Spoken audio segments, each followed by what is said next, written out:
Au moins, on peut dire qu'à Rocamadour, on a un apéro correct. Ah oui, très bon. La soupe au champagne, je recommande. Donc, c'est pas le cas partout. Je sais pas. Vous êtes venu, je crois, à Montcuq-en-Quercy-Blanc. Oui. Donc, finalement, l'apéro de Rocamadour est quand même mieux que celui de Montcuq-en-Quercy-Blanc. C'est ce qui va se dire. Alors,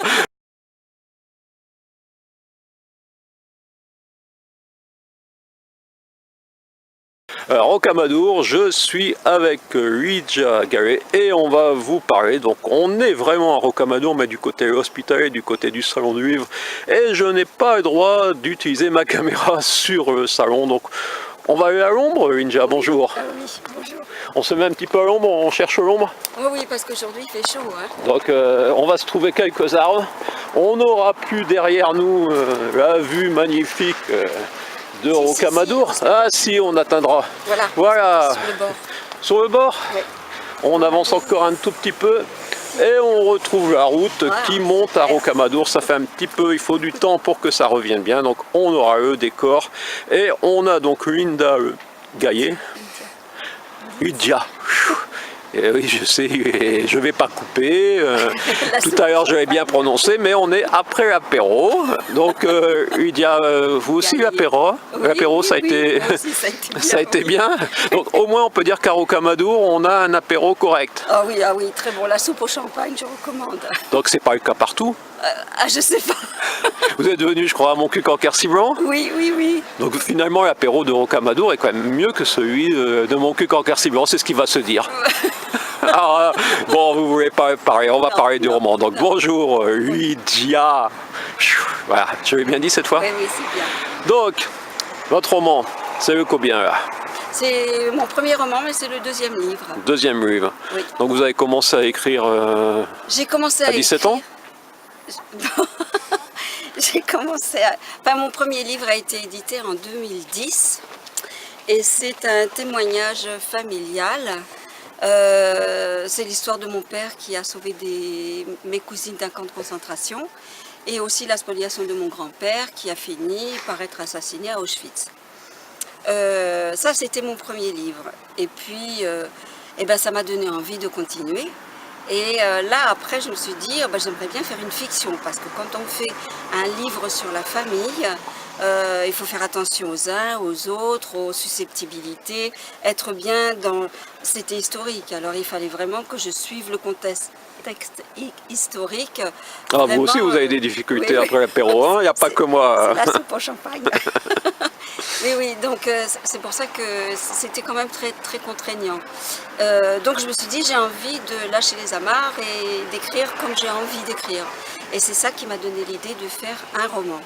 Alors, c'est quand même un roman qui est construit à partir d'une histoire vraie, parce que j'ai été curatrice et c'est un petit peu l'histoire d'une personne que j'ai eue sous protection. Il faut savoir que les gens dont on s'occupe, ce sont des gens qui nous sont, ce sont des mandats qui nous sont donnés par le tribunal pour protéger ces gens-là qui sont particulièrement vulnérables. Donc c'est des mises sous tutelle. Voilà, elle était sous curatelle. D'accord. Voilà, sous curatelle. Et la différence entre tutelle et curatelle? Alors, tutelle et curatelle, elle est très grosse la différence parce que on est d'abord sous curatelle quand ça va pas bien et quand le médecin, quand le psychiatre agréé a dit que la personne ne pouvait pas gérer ses affaires, mais quand la situation de la personne vulnérable est plus grave, là, elle est mise sous tutelle parce que là, il ne faut pas qu'elle soit quand même comment on appelle ça, prise au piège de tous les gens qui vont chercher à profiter de cette personne. Voilà. Personne vulnérable. Voilà, elle est vulnérable, mais sérieusement vulnérable, donc il ne faut pas qu'elle soit spoliée par n'importe qui, par le tout venant.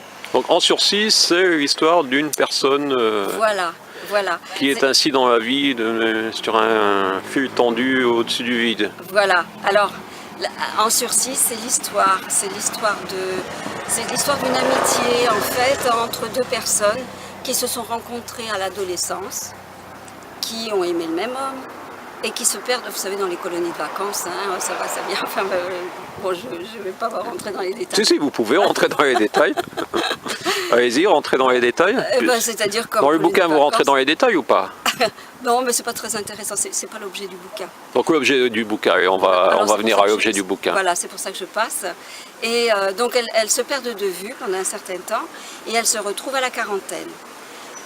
La protégée, comme on les appelle en service de tutelle, la protégée est devenue alcoolique et l'autre personne est curatrice.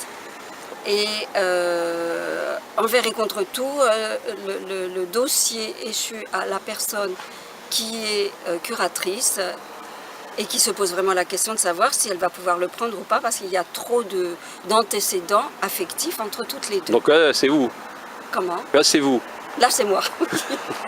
Mais je ne dis pas que c'est moi, parce que j'invente aussi un personnage qui n'est pas forcément moi non plus.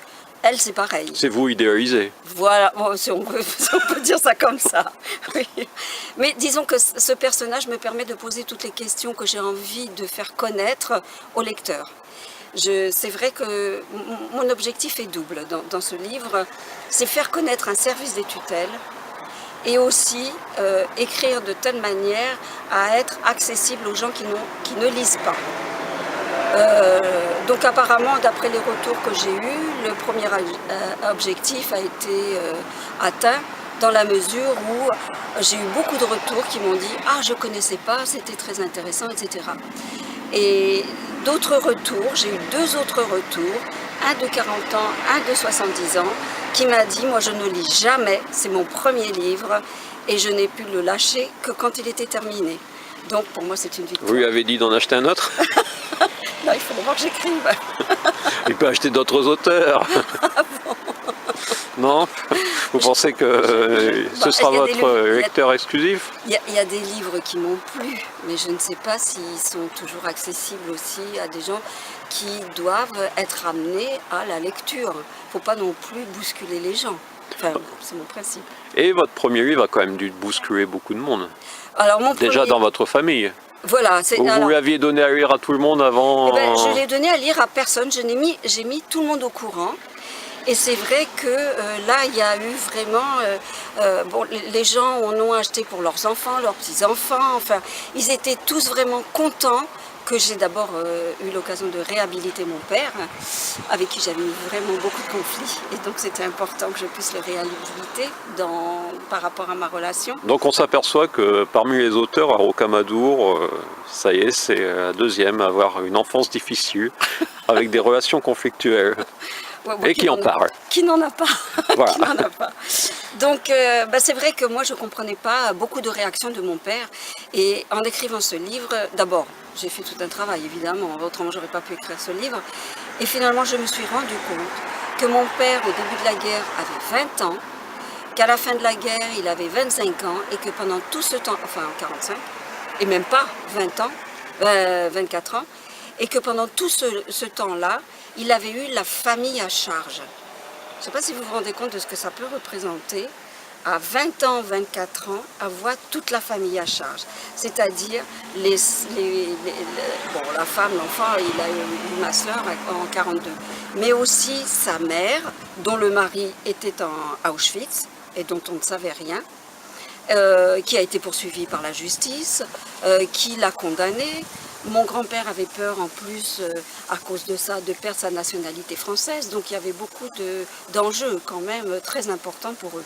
Ils ne savaient pas qu'il allait terminer comme ça. Et aussi sa sœur qui a perdu son mari, enfin voilà. Donc je veux dire, il recueillait les veuves, leurs enfants. Et voilà par exemple sa belle-sœur qui est ma tante, qui venait de perdre son mari aussi. Enfin, je veux dire, de toute façon, à la sortie de la guerre, il n'y a que mes parents. Ma mère est d'une fratrie de 8 enfants. Et de ce côté-là, il n'y a que mes parents qui sont sortis entiers. C'est-à-dire, le couple est sorti indemne. Donc toute cette histoire aussi vous permet quelque part, faut positiver, de relativiser un peu toutes les difficultés que vous avez pu connaître par la suite et les petits conflits de la vie. Voilà, et c'est en approfondissant justement, d'abord par ailleurs, en faisant un travail là-dessus. Après j'ai pu écrire ce livre et après je me suis rendu compte d'un tas de choses et qu'en particulier mon père avait été dépressif toute sa vie.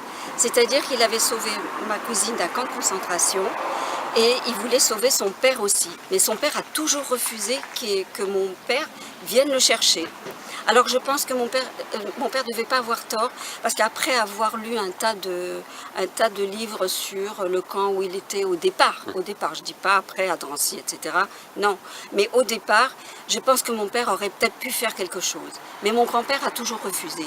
Et c'est terrible pour un fils d'accepter, comme un peu, de tuer son père, puisqu'il est mort, il en est mort. Et donc je comprends, ça justifie vraiment la dépression de mon père qui l'a suivi toute sa vie jusqu'à sa mort. Donc de la difficulté de sortir vivant de certaines épreuves. Voilà, c'est ça. Et en fin de compte, vivre avec un père dépressif fait que ce père est plus ou moins agressif, crie tout le temps, qu'on reçoit de la violence et soit mal à l'aise dans beaucoup de situations qu'on ne comprend pas quand on ne sait pas tout ça. Parce que mon père n'a pas dit grand-chose quand même. Donc voilà, on fait aussi de la littérature avec des graves blessures. Voilà, c'est ça, c'est ça. Mais d'un autre côté, j'étais contente de rendre hommage à mon père, mais ce que je n'avais pas mesuré, bon, moi je pensais que j'allais en donner à 2-3 personnes de ma famille comme ça. Mais en fait, toute la famille s'est jetée sur ce livre, m'a remercié, ça a scindé encore plus la famille qu'avant. Et donc, tout le monde en a acheté beaucoup parce qu'il fallait que ça reste dans la famille, parce que c'est une histoire de la famille. En fait. Et c'est sorti de la famille, maintenant ça vous a entraîné dans une autre vie. Voilà, alors moi je ne voulais pas me cantonner à la famille, je voulais que ce soit quelque chose d'intéressant. Et c'est aussi pour ça que j'y ai mis plein de documents, et c'est dans ce livre, et c'est aussi pour ça que j'ai, que je suis allée au musée de la police pour en savoir plus. Et c'est comme ça que j'ai rencontré des agents très gentils qui m'ont mis sur des pistes et qui m'ont fait la photocopie de documents, ce qui fait que j'ai pu mentionner dans ce livre des procès-verbaux de mon grand-père qui a été interrogé au commissariat des enfants rouges. Et ça, moi, j'aurais jamais su ça parce que mon père ne m'avait rien dit.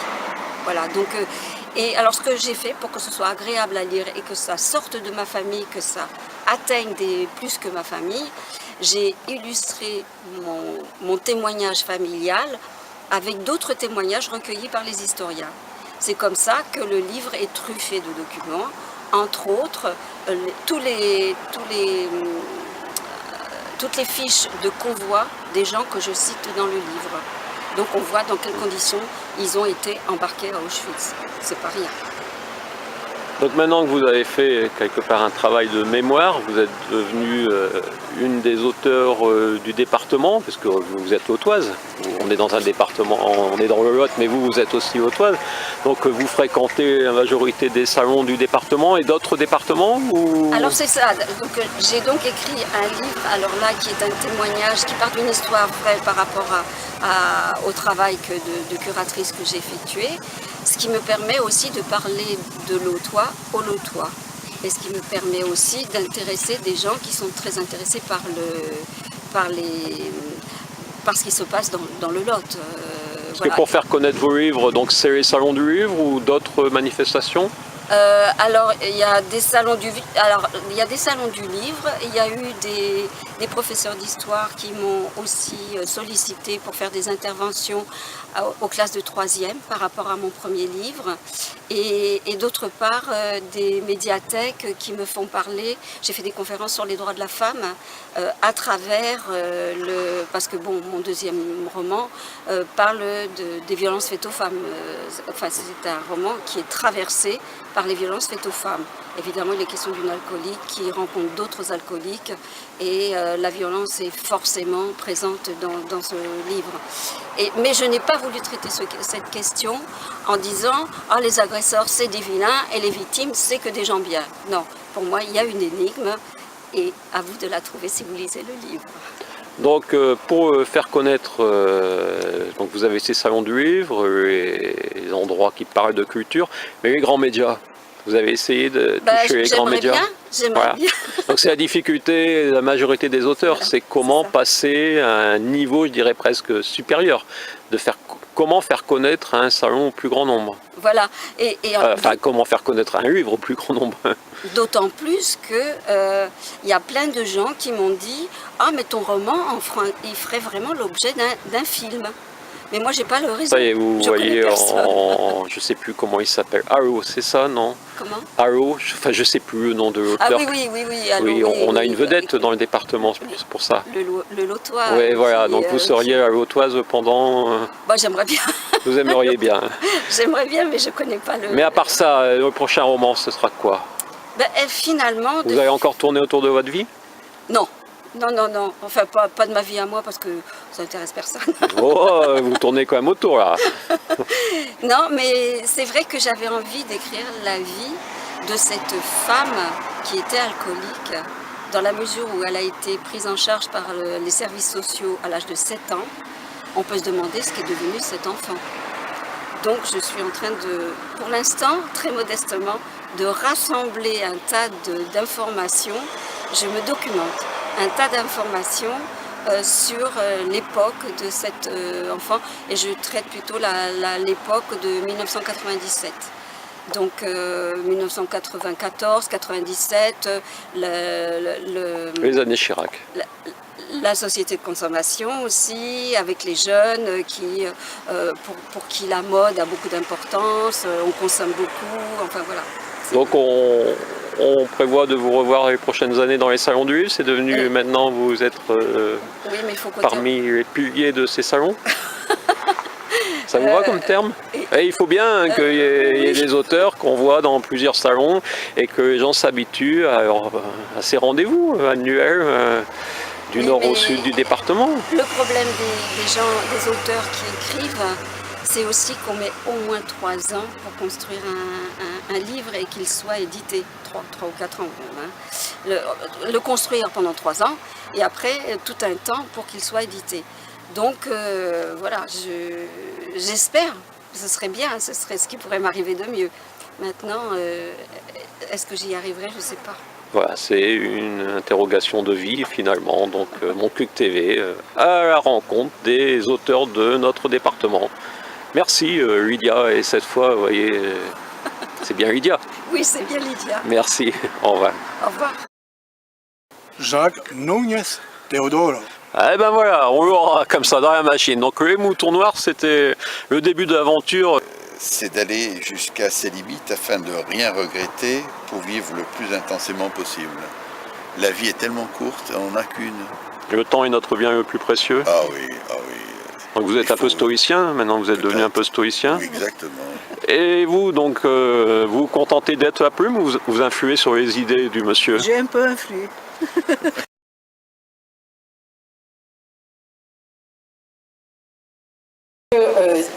Donner ses opinions, c'est quelque chose, polémiquer, c'est autre chose. Et en tant qu'élus, nous ne pouvons pas accepter la polémique, et surtout quand ça va jusqu'à certaines insultes. Donc, les critiques systématiques sur les élus. Donc, les élus n'ont pas voulu donner de subventions. La démocratie, c'est quand il y a une majorité, eh bien, tout le monde s'incline sur la majorité. Voilà. Peut-être que l'année prochaine, si vous vous comportez d'une façon différente, dans vos paroles surtout. Voilà.